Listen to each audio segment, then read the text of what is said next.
મિત્રો, થરાદથી ડ્રગ્સ, ચરસ, ગાંજો અને દારૂબંધી માટે જે કેમ્પેન લોન્ચ કરી એના કારણે પેલા 8 ચોપડી પાસના બરાબરના મરચા લાગ્યા અને થોડાક દિવસ પૂર્વે વડગામ આવીને મારી વિધાનસભામાંથી મુઠ્ઠી તાણીને એવું કીધું હતું, મોટું ભાષણ કર્યું હતું કે અડધી રાતે તકલીફ પડે તો મને યાદ કરજો. આ ગઈકાલનો વિડીયો તમે જુઓ. છાપીની અંદર કેટલી બેન દીકરીઓ માતાઓએ ફરિયાદ કરી કે દારૂના અડ્ડા ઉપર દારૂ પીને અર્ધનગ્ન અવસ્થામાં જાહેરમાં લોકો પેશાબ કરે છે અને અમારે બેન દીકરીઓ આ દ્રશ્ય જોવું પડે છે. આની ફરિયાદ કરવા બદલ એક પોલીસ કર્મચારી અશ્લીલ ગાળો બોલી, એ પણ તમે વિડીયોમાં સાંભળી શકો છો. એટલે આજે સવારે જિલ્લા પોલીસ વડા સાથે વાત થઈ છે.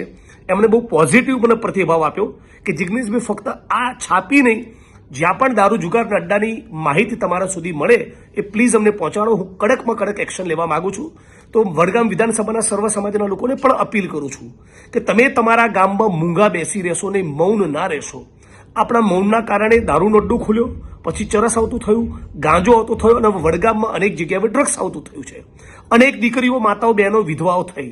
હજુ બેન દીકરીઓ, માતાઓ વિધવા થવા દેવી ન હોય, આપણા યુવાનોનું ભવિષ્ય બચાવવું હોય અને બુટલેગરોની શાન ઠેકાણે લાવવી હોય અને અશ્લીલ ગાળો બોલનારા બે ચાર પોલીસ કર્મચારીઓને પણ ઠીક કરવા હોય તો તમે ત્યારે તમારા ગામના અડ્ડાના વિડીયોઝ બનાવીને જિલ્લા પોલીસ વડા, કલેક્ટર અને મારા સુધી પહોંચાડો. સાથે મળીને 6-12 મહિનામાં આપણે વડગામને નીટ એન્ડ ક્લીન કરી દેવું છે. એટલી વિડીયોના માધ્યમથી અપીલ કરું છું.